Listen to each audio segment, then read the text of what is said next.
Presidente Iracema, senhores deputados, senhoras deputadas, me inscrevi para debater o tema, senhora presidente, porque já havia, inclusive em plenário, falado com o deputado Neto Evangelista,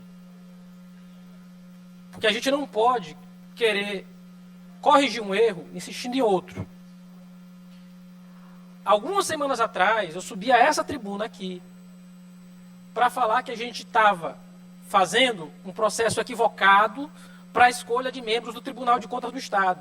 E apontei ali 3 ilegalidades, ou inconstitucionalidades. De forma até desnecessária, me foi dito que estranhava o meu comportamento, porque eu era servidor da casa e nunca tinha apontado isso. Eu resolvi não responder à época. Não respondi, fiquei calado. Mas o tempo se houve para mostrar que eu estava correto. Mais do que isso, a gente acabou de aprovar uma emenda à Constituição, onde eu apontava uma das ilegalidades ali, que eu apontava aqui da tribuna da casa. De repente, a humildade se fez.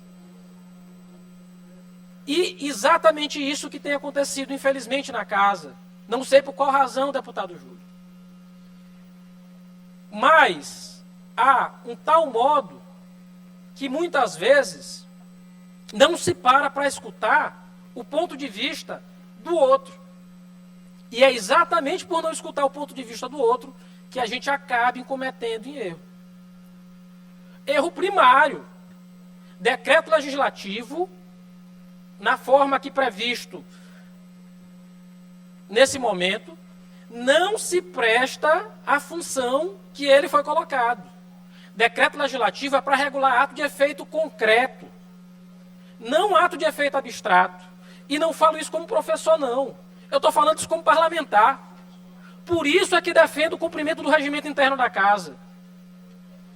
Em aprovando, e já coloco aqui, por isso estou pedindo para registrar o meu voto já contra, porque em aprovando, a gente não vai estar resolvendo o problema da escolha de membro para o Tribunal de Contas do Estado.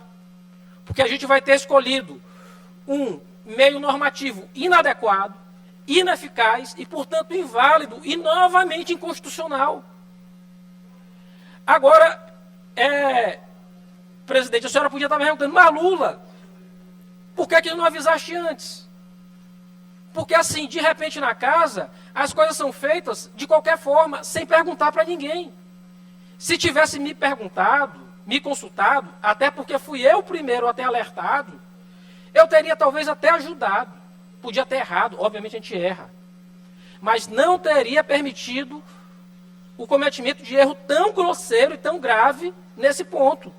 Está errado. Decreto legislativo não se presta a isso. Decreto legislativo tem tramitação diferente de resolução legislativa. E se a gente aqui aprovar, mais uma vez, em vez de acelerar o processo, a gente vai estar mais uma vez o retardando. A gente tentou fazer uma cópia, uma reflexão do que já consta no procedimento do Senado, mas veja só. A escolha de membro do Tribunal de Contas, na Câmara dos Deputados e no Senado Federal, ela se dá no sistema bicameral.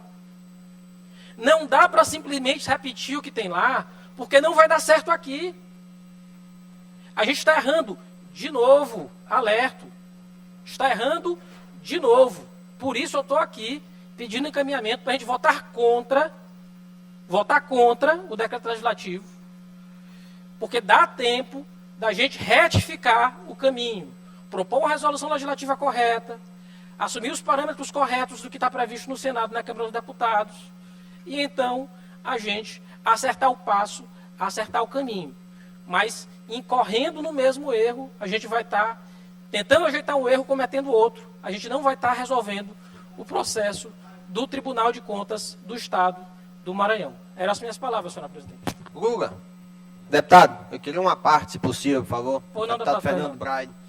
É só para dizer que hoje veio à minha memória o passado, mês passado, quando você subiu essa tribuna também, quando se lançou candidato ao Tribunal de Contas, mesmo contra tudo e contra todos, que naquele dia eu avisei que era um ato de coragem de sua parte e que poderia entrar na história dessa casa se você conseguisse algum êxito. E dos seus pontos você conseguiu, acredito que êxito em todos, e que realmente serviu de mudança para o futuro dessa casa, para as indicações do Tribunal de Contas.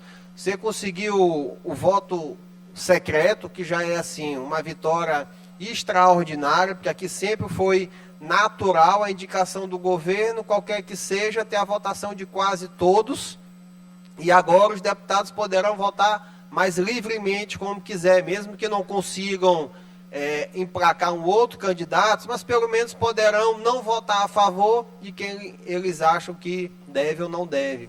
E também conseguindo que seja mais democrático a indicação ao cargo do Tribunal de Contas, a indicação, para que não precise das 14 assinaturas, já que precise somente das lideranças da casa. Até acredito, no dia da CCJ, até discutir se poderia até ampliar mais isso, mas infelizmente a gente só está obedecendo o que já vem de cima do Congresso Nacional, mas querendo ou não, já é uma vitória para essa casa também. Aproveito hoje para lhe dar os parabéns do seu ato de coragem naquele dia, que agora está sendo reconhecido.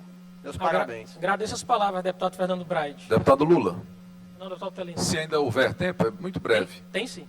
O senhor já tinha encerrado, né? Mas vamos, São os 10 vamos minutos, falar, né, meu presidente? deputado. Vamos obrigado. gastar o tempo nas discussões, são salutares. Agradeço tanto ao deputado Está Lula. todo mundo quanto- interessado em ajudar no processo? Bora lá. Certamente, certamente. Agradeço a gentileza do deputado Lula e da presidente. Na verdade, a ponderação que Vossa Excelência faz, ela é muito importante. Aliás, Vossa Excelência já o fez, como bem lembrou o deputado Fernando Braide. E como esse assunto já está, de fato, judicializado, e aqui nós podemos, inclusive, fazendo as correções, votar a favor. Porque, ao que parece, com as alterações que estão sendo feitas, elas devem, inclusive, estar atendendo aquilo que foi sugerido, inclusive, por Vossa Excelência na tribuna. Então, corrigindo o método, o processo legislativo, respeitando, respeitando como deve ocorrer, nós ficaremos, inclusive, à vontade para votar a favor e evitará, como disse a presidente, que o processo ele novamente tenha um problema judicial, esse que já existe. Então, eu quero, neste momento, concordar com Vossa Excelência, e a sua fala sempre de ponderação, quero me somar a ela, no sentido de que logo nós tenhamos as condições do Supremo Tribunal Federal a autorizar a retomada do processo de escolha do conselheiro do Tribunal de Contas. Era isso. Agradeço as palavras, senhor deputado Otelino. Devolvo a palavra à mesa.